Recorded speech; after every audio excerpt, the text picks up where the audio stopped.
भाग्य बड़ा या कर्म।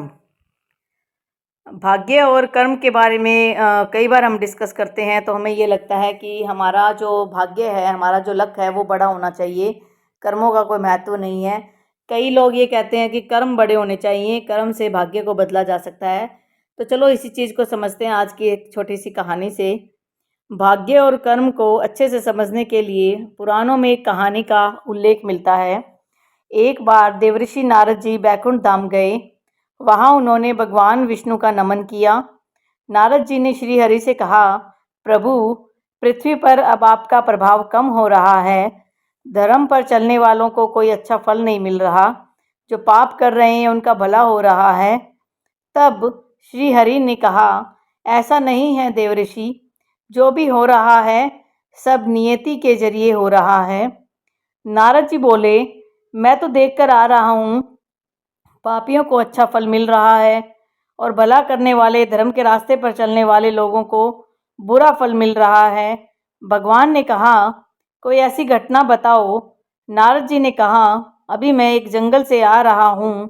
वहाँ एक गाय दलदल में फंसी हुई थी, कोई उसे बचाने वाला नहीं था। तभी एक चोर उधर से गुजरा, गाय को फंसा हुआ देखकर भी नहीं रुका। वह उस पर पैर रखकर दलदल लांघ कर निकल गया। आगे जाकर चोर को सोने की मोहरों से भरी एक थैली मिली। थोड़ी देर बाद वहां से एक वृद्ध साधु गुजरा। उसने उस गाय को बचाने की पूरी कोशिश की, पूरे शरीर का जोर लगाकर उस गाय को बचा लिया।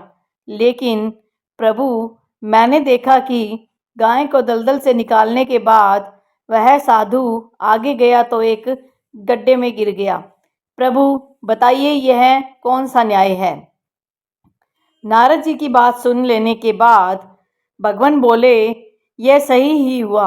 जो चोर गाय पर पैर रखकर भाग गया था, उसकी किस्मत में एक खजाना था, लेकिन उसके इस पाप के कारण उसे केवल कुछ मोहरें ही मिली।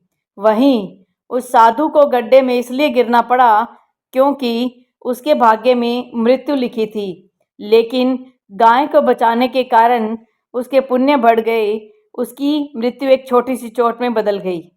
इंसान के कर्म से उसका भाग्य तय होता है। इंसान को कर्म करते रहना चाहिए, क्योंकि कर्म से भाग्य बदला जा सकता है। तो इस कहानी से दोस्तों देखो, हमें ये सीख मिली है कि हम जैसे कर्म करते हैं उन्हीं कर्मों के हिसाब से हमें जो है फल मिलता है।